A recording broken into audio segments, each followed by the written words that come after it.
What exactly does the debt ceiling crisis mean to real estate? All right, let me give you the unvarnished truth here, friends. Now, if you're a practicing professional realtor, you need to understand the schematics of how this works so you can help your buyers and sellers make good choices. And if you're thinking of buying and selling, frankly, that's why you want to call me if you're looking in Cabarrus County. All right, so here's the scoop. Right now, they're arguing in DC about how to resolve the debt ceiling issues. Now, why are we at the debt ceiling? Because spending's out of control. Now, that's not exclusive to this administration. We have had spending out of control for several administrations. Let's just be really honest about that and take our partisan hats off, because this is not a partisan discussion. What we have to understand here is that they're going to print more money in DC. The debt ceiling is going to go up. And I don't really care where you are politically on that. That's the reality. And so let's deal with that reality. When the debt ceiling goes up, there's going to be dollars needed to service debt. Our Treasury is going to print more dollars. We can all see the writing on the wall. And whenever dollars are printed, that increases the monetary supply. Increased monetary supply increases inflation. Now, all of y'all are already experiencing the pains of high inflation levels. Credit card debt per household is at the highest levels ever seen, because regular people are not using their credit cards for fancy vacations and resorts. They're using it for the gas station and the grocery store.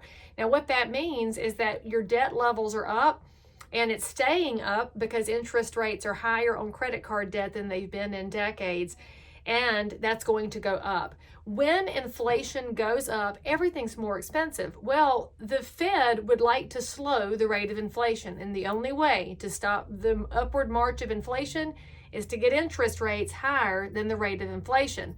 The Fed has already signaled they're probably going to raise interest rates again to try to get the new inflationary crisis under control. So what you're seeing is this constant chasing upward of interest rates and upward of inflation. Inflation's up, interest rates go up. And what that means to real estate is that the cost of your mortgage gets higher. The pain on banks gets bigger because many of our banks have a lot of their assets in lower interest rate debts, which means the spread is increasing. Now, this might go over your head to a large extent because this is not your everyday world. And I'm going to tell you with love, you don't have to know all the details. What you have to know is that when inflation's up, interest rates have to be higher than the rate of inflation to slow it down. All right. Now, knowing that, what's that got to do with real estate? It means you should own real estate. Let's think about this. Rents are continuing to go upward as well. Why? Because everything's getting more expensive with the cost of inflation because dollars are worth less. When you see that environment going on, you want to own your own house. Now, if you've thought about buying and you just haven't put the pieces together, now's the time to ask, because millions of dollars nationally have gone unused in down payment assistance. There are so many options out there for buyers who want to figure out how to make it happen. And we, as your real estate pros out here, we would just love to talk to you to make sure that you know all of your options. Maybe there's a duplex available in your area where you could take all of that down payment assistance, find a way to buy it, then rent the other side out to help keep the payments under control. That's our job. We love helping you problem solve to get into a house, because here's the thing. When inflation is going up, if you're in a house with a mortgage, your mortgage stays put. Now, it can be impacted by the cost of insurance and taxes when you think about the total payment environment, but that's not nearly the exposure you have as a renter. And we, as your realtors, we want you to help start building some financial stability into your life with real estate. Now, that also means that if rates make your stomach hurt right now at 7%, if we're seeing increased inflation and increased interest rates, rates are likely to go higher, which means getting locked in right now might be a good thing. So you said, but Leigh Brown, I looked at the houses out there. I didn't like anything. They were kind of meh. I get it. A coat of paint, doing some new carpets, or buying a rug at the Lowe's Home Improvement can change the look of a house completely. So maybe instead of looking for perfection, you look for something that's a good starting place and just get yourself into it. If rates do go down in the future because we get the financial crisis under control, you could then refinance, but that is a hopeful thing for the future. My goal for you is that when you look at that property and you're talking about your interest rates on your mortgage, that the payment is something you can live with, period. That way, if it ever does go down, you'll just have an extra cushion. But if you can live with it today, Ideally, over time, your wages will increase and it will become less and less painful after a couple of years. Just figure out how to get into it. I'll also tell you that if you're looking at this debt crisis situation and you're watching Wall Street go through a bunch of hiccups, because Wall Street does not like uncertainty.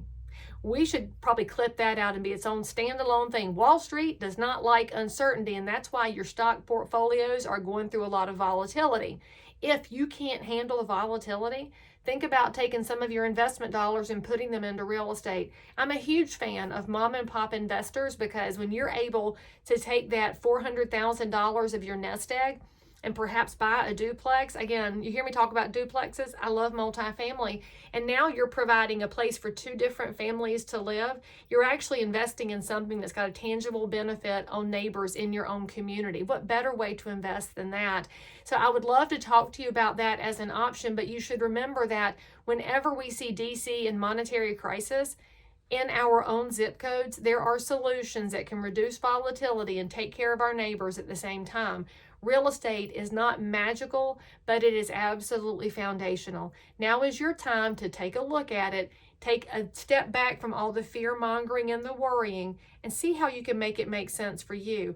That's what your local realtor is for, by the way. We would love to just sit down with you and hash out what the options are. I can tell you this, with the way things are going right now, real estate's going to get more expensive. Inflation is going to cause prices to go up. Interest rates are going to go up. And I don't want you to look back in time and say, man, I should have listened to Leigh Brown in 2023, just like I should have listened to her in 22, 21, 2019, 18. You get my drift? All of us wish we could go back in our magical time machines and buy real estate at a lower interest rate and at a less expensive price. But until we design a time machine, let's get into the space we have right now, so that when we get 10 years into the future and we look back, we'll say, phew, I'm glad I did.